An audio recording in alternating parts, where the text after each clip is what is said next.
So let's get started. Let's go over to our agenda. We'll keep an eye on the chat and try to respond as well if we can throughout if there's questions specific to slides. But as was mentioned earlier, we'll be having a Q&A at the end. So if we want to go to the agenda slide next. So what are our topics today? We kind of have three sections that we're going to talk about. First, we'll talk a little bit about an overview of App2Web. What does the landscape look like? What are some things that you need to know about App2Web as a concept?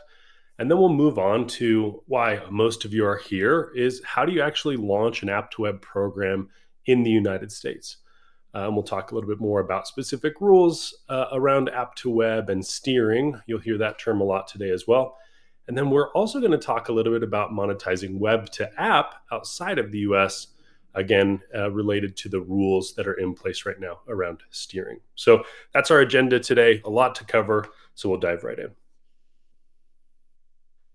So the landscape, what's going on right now? What do the regulations look like? Well, first, what's in place today is in April of this year, judges ruled that Apple in the United States was not allowed to prevent apps or users on their app store from steering users from in-app to a payments page online. And so that's what Epic versus Apple is. That's the App2Web steering ruling that has allowed this new channel to become available to so many people and to so many businesses. So what exactly does that mean? Again, really specifically, you're now allowed to send users directly to a payment page on your website from in-app, and you're allowed to clearly message in-app that that's where you're sending them in the United States on iOS. Previously, you couldn't do that. And so what's coming next is on October 22nd is the date that appears to be when it will go into effect. The same will be allowed on Android in the US, and you can begin to send those users from in-app to payments pages on your site. And then later this year, Japan has introduced their Mobile Software Competition Act, which appears to also unlock steering on both iOS and Android. So this is really exciting for the mobile apps industry because you can now open up this new channel and advertise this alternative flow for users to transact with your business. And you also unlock a lot of user data, which we'll talk about as well as we go through. We want to take a second just to acknowledge whether you began on the App Store or on the web, this is a big deal. App2Web is new for all players.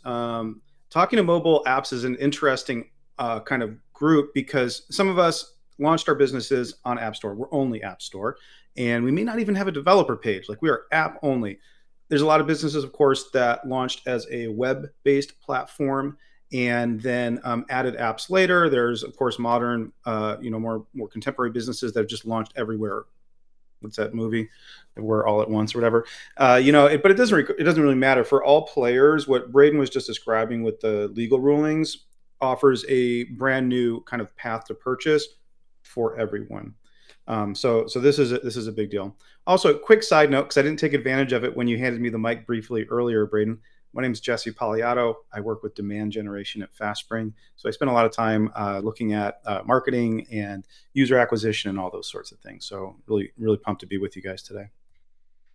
I wanted to show a slide with some data on it. This is part of a survey that we conducted with mobile app companies, specifically gaming mobile app companies recently.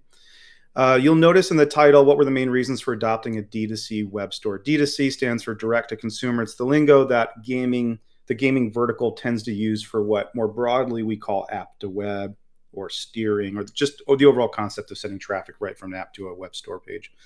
And you would think, if you were kind of tracking with what Braden was describing around the new legal landscape, that a primary reason to send traffic directly to a web store is to avoid the fees that you have to pay in the marketplace. Apple, Google, they're going to charge you between 15 and 30% for any transaction that they facilitate. Interestingly, if you're looking at the screen, It's number three. Profits was actually not the main driver. It was a big driver, but the number one was improved access to customer data and insights and gaining more control over pricing and promotions. So the real value that businesses were seeing was I get access to the data from my users. And we had an event just a week ago in Helsinki where we had this boat party, which was super cool. I didn't get to go to it, but a couple folks from our team did.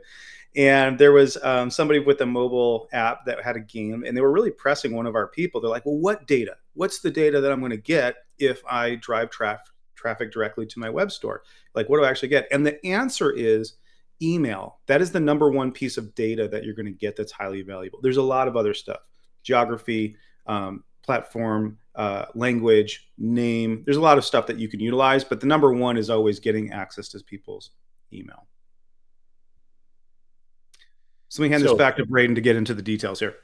yeah, so let's dig in a little bit to some of the implementation and how you actually build a program like this. So let's go back really Yep. quick.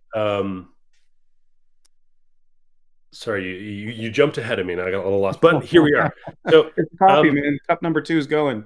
yeah, exactly. So as Jesse mentioned, we've been talking a lot with a lot of companies about app to web, and I have found that many companies have a little bit of concern about using this flow uh, for a number of reasons. Number one, and is are you going to be in violation of terms of service, or is Apple or Google going to get mad at you because you're using this flow? Well, the reality is app to web isn't as scary as you think, and it's a channel that you should be using.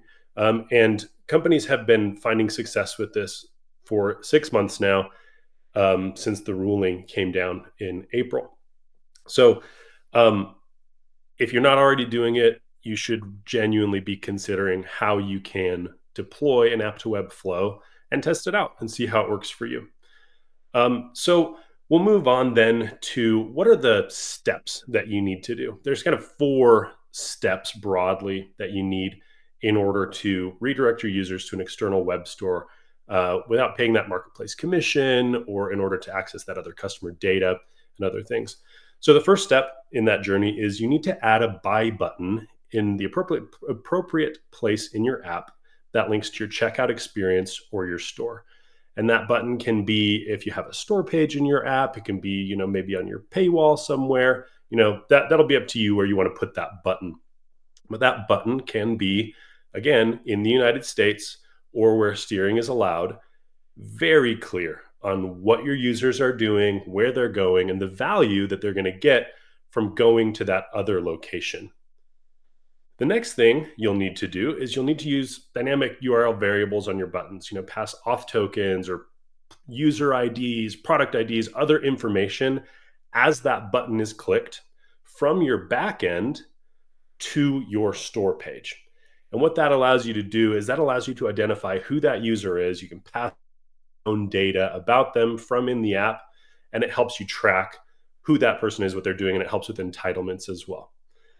And then you can also use that to leverage segmentation data, or offer promotions or discounts as related to that user. The next step, you need to be able to process payments on your web store using payment methods that are familiar to your users. In the case of the United States, Apple Pay and Google Pay on their respective devices are extremely valuable. These are payment methods and wallets that people are using all the time, and they've already got their cards saved in there. It's just a couple of taps. If this is being used in regions that are not in the United States, again, like Japan appears to be opening up soon, and other regions in the world like Brazil and India are talking about this, you'll also want to offer localized payment methods in those regions. And we'll talk a little bit more about localization. Finally, you'll need to communicate with backend systems as the purchase is completed using things like webhooks or APIs to allow those in-app entitlements and then return your user back to the app.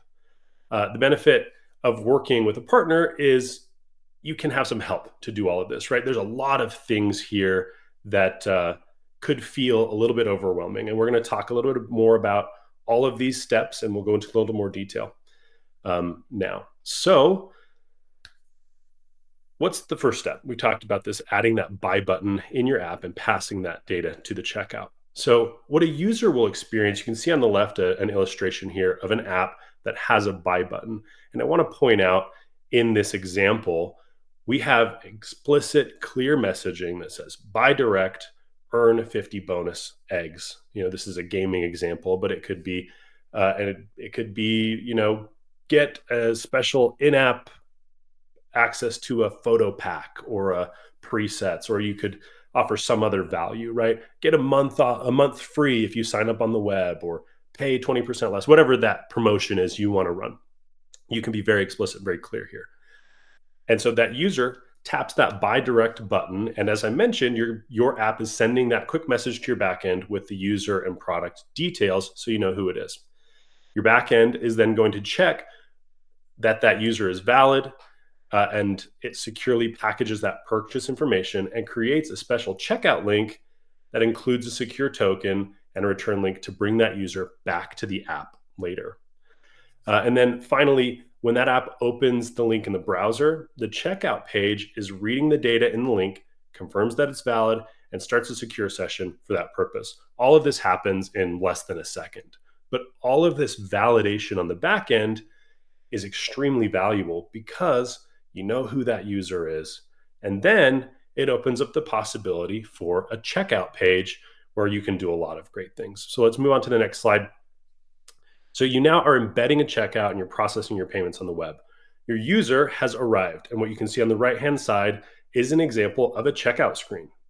And it doesn't have to be complicated. It can be as simple as your logo, what they're purchasing, and the payment methods that they're going to use. And they can follow through that payment flow. Now, the page has been securely initialized, as we mentioned, and your data is here. And it's running entirely on the web, where you can control your design, data collection, and the payment options that you're offering. And if you're trying to move quickly, right? Let's say I want to get a program stood up for Cyber Weekend, which is coming in about a month. You can just create a simple checkout page. You don't have to build a full web store experience in order to start monetizing on the web. So when you create that single checkout and that single web page, you're allowed to start collecting other valuable information about the users that are there. And this is where app-to-web steering gets really exciting. And as Jesse mentioned in our survey, that access to user data, email address and other things, you can begin to collect that on this page. Their email, as I mentioned, their location, their device type. And you can either put a simple login flow where you ask the users to log in and create an account and you capture their email address right there. Or if you're not ready to do that, you can embed and some analytics and tracking pixels on the page. And that enables you to do a lot of other things like audience building, remarketing, lookalike targeting across ad platforms while keeping that checkout experience seamless. And Jesse's going to talk a little bit more about the strategies you can deploy with some of this data in a few minutes. But I want to make sure that it's clear that this page can drive so much value to you, where when you're just operating in the App Store, it can be very challenging to identify who these users are, what their email address is, and create a conversation with them. But by using these flows, you unlock a lot of that data. And so, as I mentioned, we're also giving payment methods that are relevant to that user, Apple Pay in this case, because they're on an iPhone, or others. And then when that purchase is complete, they click place your order, they go through and make their payment, they'll be redirected back to the back end, or back to your app. Now, meanwhile, the back end is receiving a webhook when that purchase is completed and letting your back end know the transaction is over and what needs to happen next. So let's move on to the next slide. So your backend receives that webhook or API and it says, I know who this person is because we're passing that user data, we're passing that product information. And your backend will then update your internal systems, like your economy or an entitlement service, depending on what was purchased and how you monetize. And that applies that purchase then to your user's account. And at that same time, your checkout is redirecting your user back to your app, usually through a deep link of some kind. And the app opens, it validates with your backend, and the entitlement happens. All of this can happen in as few as 10 or 15 seconds. I've taken quite a bit of time to explain everything, but the point here and the goal of this, in addition to collecting that user data and understanding who they are and driving value there for your users, is a smooth, secure loop where that user finishes their checkout on the web, your systems are automatically syncing, and that app reflects the purchase in near real time. And so it's a really great way to open up additional channels for your users, but it can feel a little bit complicated, right? Fortunately, when you partner with someone like us with FastSpring, and there's other vendors out there as well who do this, you get access to a FastSpring tool we call SteerSafe. And SteerSafe is our approach to app-to-web steering that makes it simple for you to steer your users from your in-app experiences to that secure localized checkout that I just mentioned, and then back to your app all in a matter of seconds. It's backend agnostic, and so you can use this with whatever backend system you're using, and it will make it a lot easier to get something like this started. If you're interested, we'll talk more at the end about how you can contact us.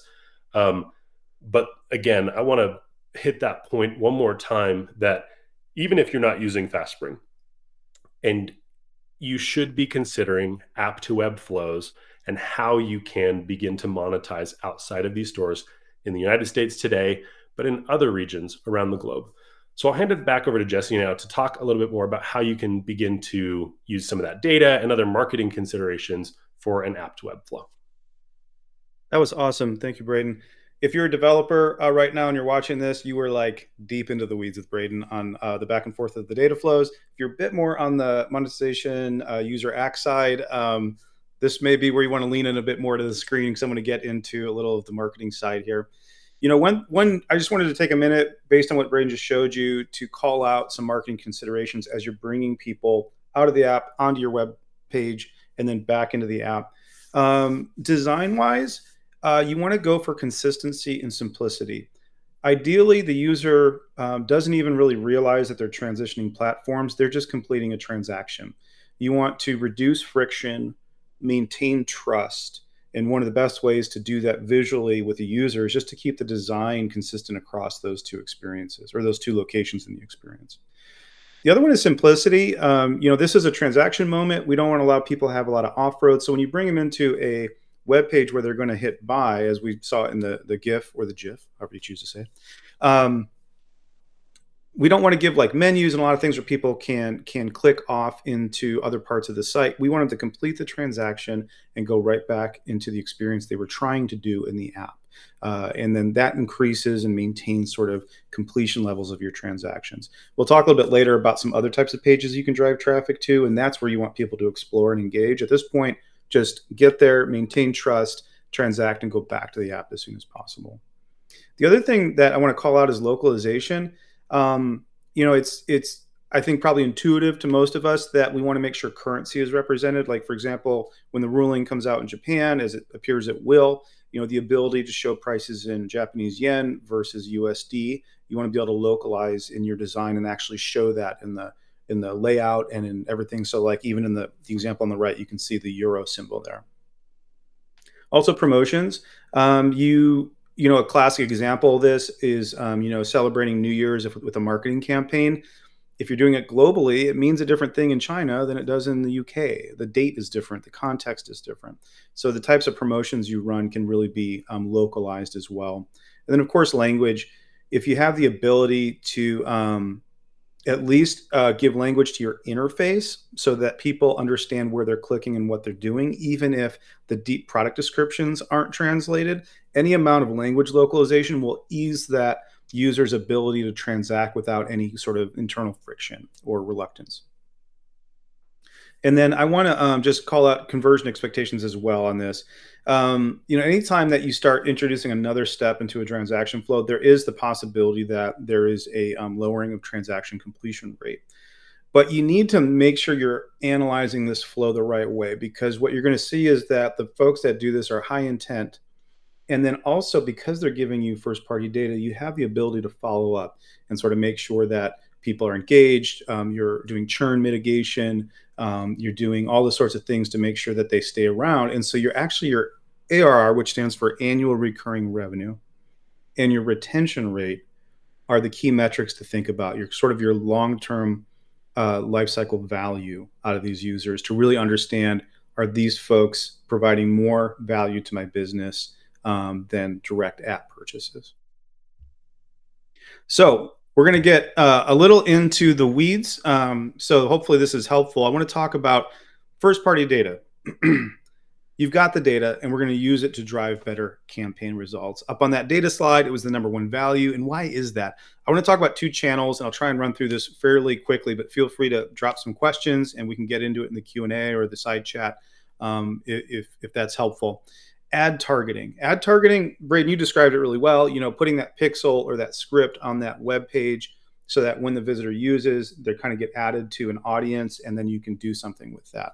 Ad targeting connects your first party data to ad platforms so you can improve targeting, retargeting, and conversions. So I want to actually walk through the bullets on the right for a second here. So you can know which campaigns drive real conversions.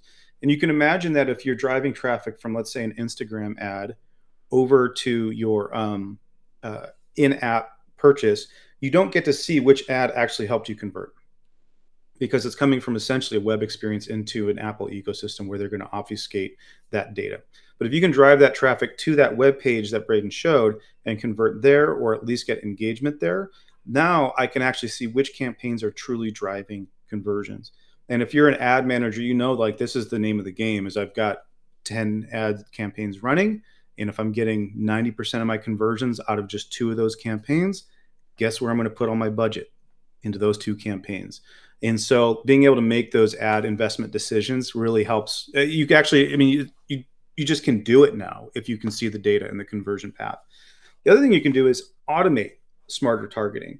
All these platforms, Google Ads, Meta, even LinkedIn for the B2B folks here, you can automate your smarter targeting, because those platforms have algorithms that when their algorithm can see that this particular user that sent over actually converted, which they can get that data feedback from the pixel or from the script, then it will say, great, I will go find you more people like that. Because Google knows, if it's a search ad, for example, that Google gets paid when it sends you converting traffic.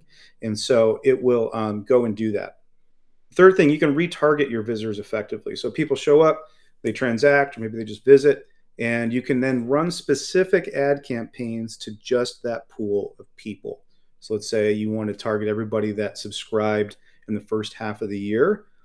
In the second half of the year, you want to run ads that say, renew in 2026 for the best version of you, maybe for your meditation app or your workout app. You can target those people specifically with ads, so it shows up all over the web form, Instagram or whatever. And then you can create lookalike audiences from converted users. This is an old kind of technology from Facebook, but most of the platforms do it nowadays, which is you can actually say, here's a list of 1,000 people who bought my app. I want to advertise to people that look like this. And the real advantage there is you start your ad campaign from day one with a very targeted list, as opposed to most ad campaigns you shotgun and then optimize to get down to a good targeting. Lookalike audiences are a power move where you start day one with a real targeted list. I'm throwing a lot of data out, so please feel free to throw some questions in the chats or the question box over there. I'm going to keep cruising though. The second channel, and then we'll move on and kind of head towards our ending here. Second channel is email marketing. This connects your first party data to your email platform to personalize messaging, automate your journeys, re-engage customers. Like I said earlier, email is the primary piece of data that if you can get that, it's going to change your marketing, your user acq, your retention, your churn mitigation, all that stuff. So it allows a few things. You can personalize campaigns based on user behavior, purchase history. So like I just said, the subscription thing, you can email subscribers and say, let's renew. You're coming up on your 12-month mark or your 30-day mark or whatever it is. User behavior, if they engage but they haven't logged in 2 months and you want to try and re-engage them because that'll keep them as good subscribers. You can also automate onboarding, renewal, win-back flows. I guess I just talked about that a little bit. The win-back's worth calling out here. One of the problems with the marketplace kind of managing your users for you is you don't have the ability to go back out to them if they cancel and say, hey, let me give you an offer, or let me provide you value and maintain a relationship, so that maybe when you have the need again, you want to get back into meditating, you'll come back to me because we've been, sort of talking, so to speak, in the email world in the interim. Segment users to deliver the right message at the right time. This might be sort of part of onboarding or part of re-engagement. You know who does this famously is Duolingo. Anybody who's used Duolingo knows they've really done an amazing job of gamifying the experience. And any process step you do or don't take is going to get an engagement from them, and so you can really move people down a journey, especially if you know that getting people to certain milestones is going to mean they stick around longer, like they fill out a profile, they engage with a certain piece of content, they download some certain feature. You can kind of move people to those places. And then again, measure conversion revenue. It's same thing as sort of the beginning of that ad slide a second ago. When you can see, because every email platform will give you metrics on all of these interactions, you can see which stuff is actually helping move the needle, and then just double down, and it becomes a sort of a methodology of optimizing towards the things that are going to really help your business. Very cool. Let's hand this back over to Braden to kind of take us into the home stretch here. Yeah, thanks, Jesse. So we've talked a lot about the app to web in the United States and other potential regions in the future. But we also recognize, and it's really important for all of you to recognize, right? Not all of your users potentially come from the United States. And so, how do you get ready for app to web in the future in other regions? And what alternative flows can you use in other regions that aren't the United States, that aren't directly steering users from in app to the web? Well, this is web to app. And to set the stage of this, we need to understand kind of what can you do and what's allowed in a region that's not the United States. This is a handy cheat sheet for you that explains a little bit more specifically about what you can and can't do under the terms of service of iOS and Android. For example, you're totally allowed to market your store outside of your app. This is really easy in mobile games because many games have a Discord or they've got a subreddit where players are talking. But for apps that aren't don't have a community that's actively participating or communicating back and forth, it can actually be hard to get this message out.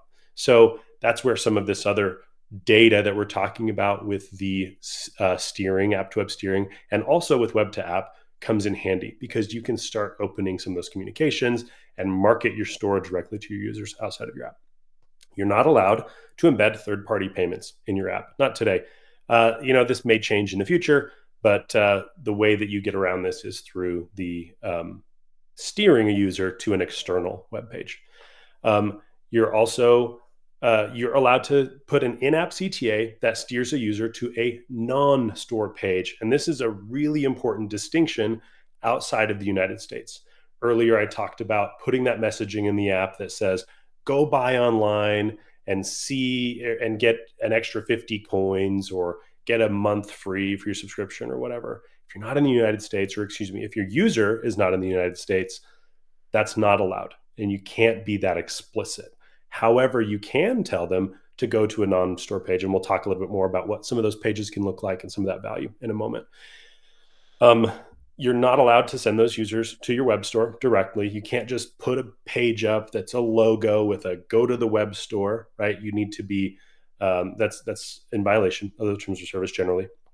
And then finally, side loading can have an effect on how you integrate payments or other things if you're operating outside of these app stores.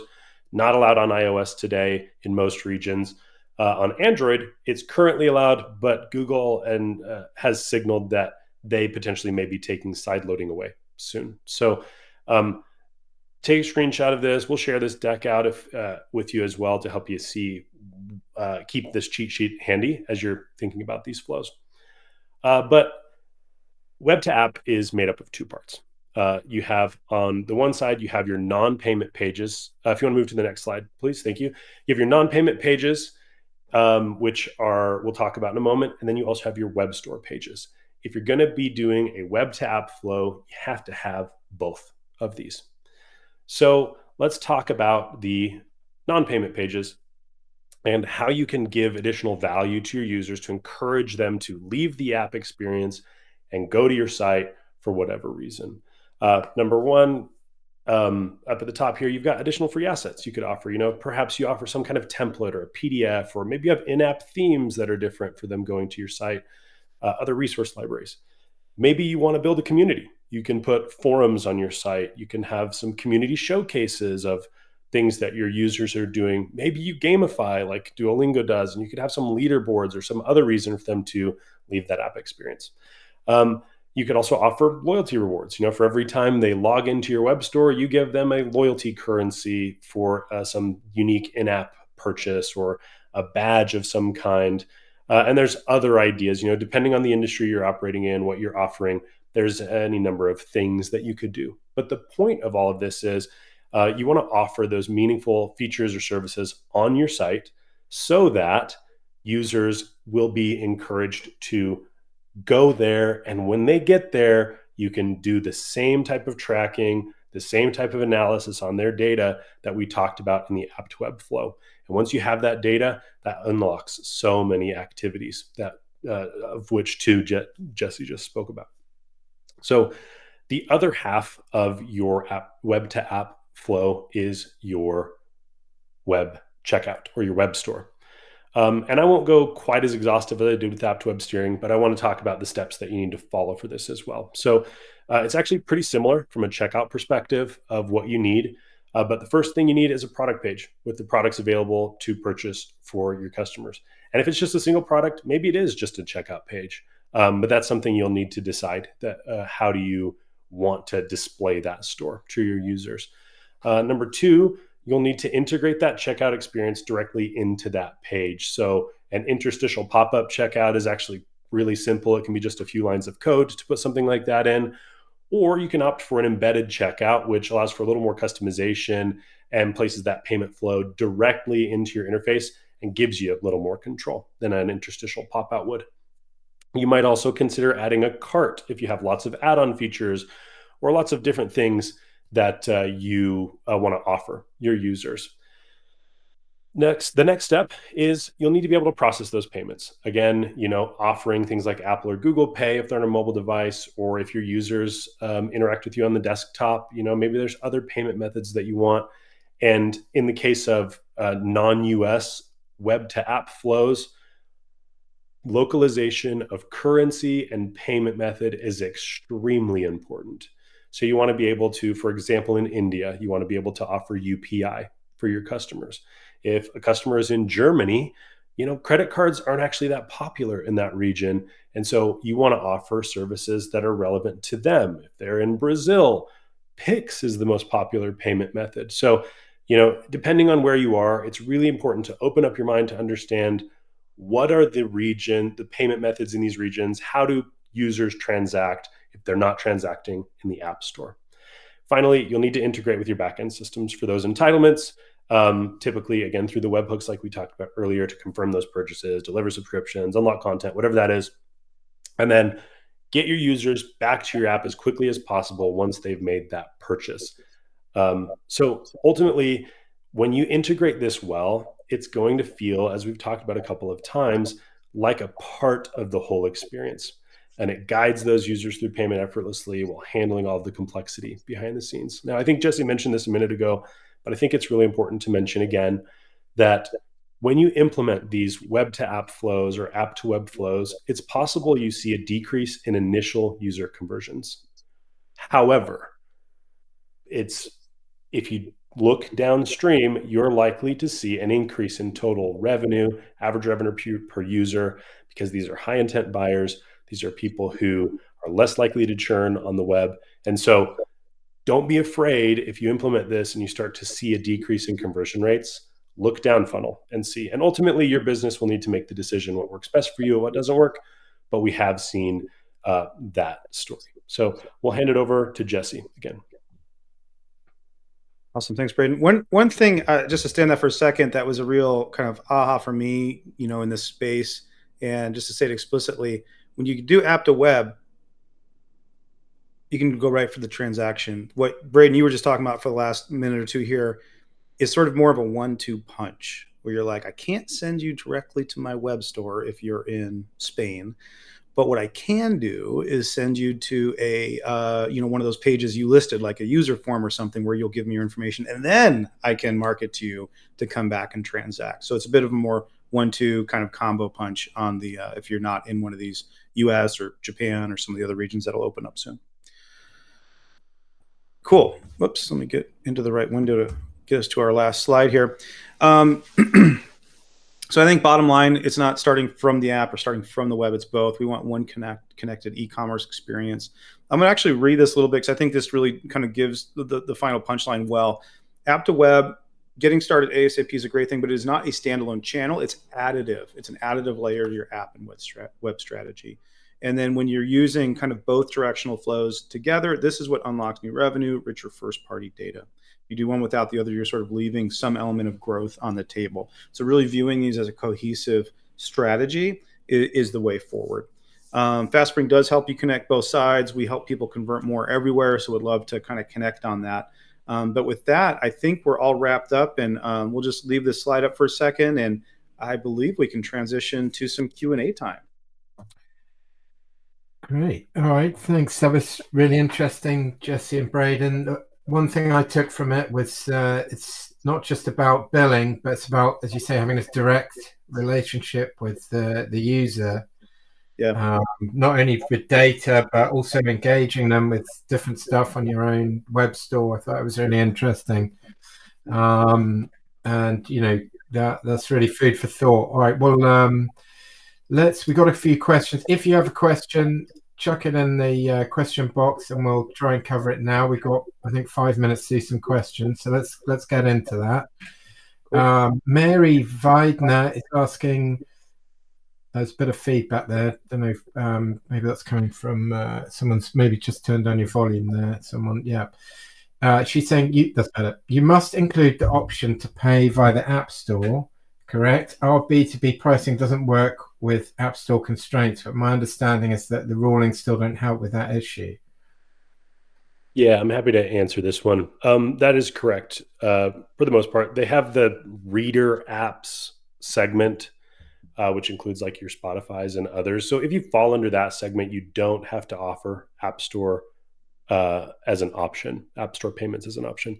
Otherwise, the ruling as it exists today, yes, is still required. So, however, you still could implement other options for your online pricing. It's hard to give a specific answer about your business. If you want to get in touch with our team, we'd be happy to understand a little bit more about what you're doing. But your first part is correct. You do still need to offer App Store pricing. So I would encourage you to think about what are ways that we could drive users to the web where you have a little bit more flexibility on how you package and position. And you could still offer some sort of App Store pricing. But again, the nuance will be in the details of your business and the model that you want to offer. Okay, you just got to make that App Store button like boring looking, faded gray, and your direct to app purchase path bright and shiny with GIFs going off. You just got to design it right. Got it. Braden's like, Jesse, that's not an option. There we go. Next up, so Mohammed, he asked, he was pretty fast out the gate here with this question. He was asking specifically on Meta, which type of campaign are you using to promote this? Is it, I guess is it an app install type of app promotion campaign or more of a web campaign? I can answer this one. Sales campaign is what you would drive to your web page, your web store, where you're going to transact, because it's going to be sort of a transaction, just like, sort of any other e-commerce transaction. What you might do, to be totally blunt, what I would probably do is run both campaigns, send the app to web. Use the app promotion one to an actual app checkout, run a sales campaign to my web store, and then just measure results and really get a database view of, as you send different traffic to those two different locations, what happens. That's what I would do. Got it. Hope that answers your question, Mohammed. And Oscar, you kind of touched on this with the credit card thing in Germany, but he's saying, what about direct carrier billing? Is that something this support you can be supported by this? Yeah, direct carrier billing is an interesting payment method and alternative. Obviously, what you want to do is offer the payment methods that your users are engaging with the most. And direct carrier billing, it's something that people use. From the data that we've seen, it's actually pretty uncommon across the world as a payment method that's actively used to make purchases. It's a small fraction, even a percentage of 1%, 2%, maybe even less. So, but your point still stands, right? Like it is a valid payment method if your users are engaging there. If there's a region that you're targeting that it's more popular in, you'll want to use a solution that offers direct carrier billing. However, again, it's not terribly common across the globe to use this as a payment method. And most users, if you don't have that payment method, are willing to make a purchase in other payment methods that are still familiar. For example, if they don't have a credit card, maybe they still have PayPal, or maybe they've got Amazon Pay or something else that they're still willing to use if it's not their first choice. So, but it's a valid question and an important point. Great. Okay, I think that's it from the. If there's any final questions, let us know. I had a question which was when you're implementing this, what's the ideal kind of team structure? Is it to have a small team with a developer, a marketer? What have you seen where this has worked well in terms of implementing it? Yeah, I can tell you from the development side, there's a variety of ways folks have done this, right?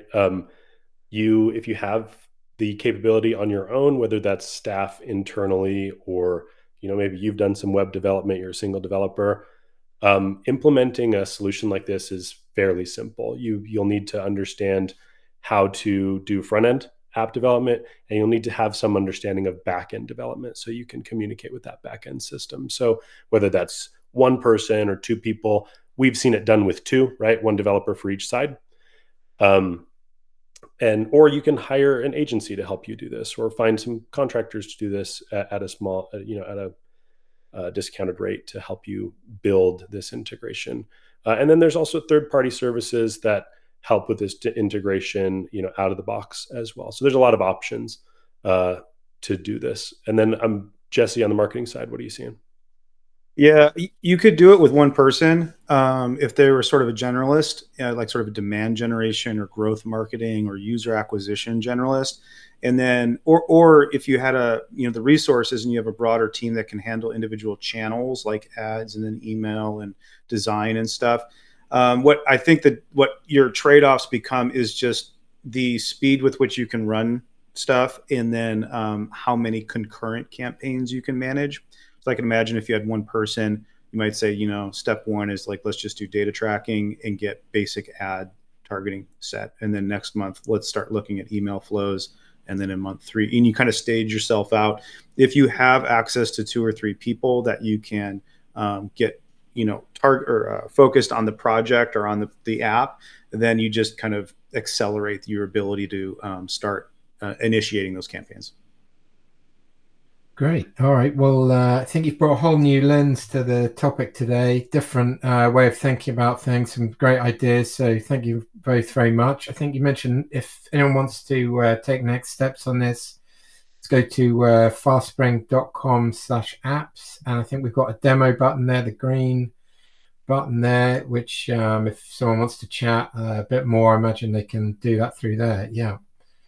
Yeah, if you go to the schedule a demo, you'll get to a form where you can actually just set a meeting just to talk. Maybe I know, Braden, you offered on a few points there, like, hey, we could help you talk about your particular app. If you go to the fastspring.com/apps, you'll kind of get some general information on the business.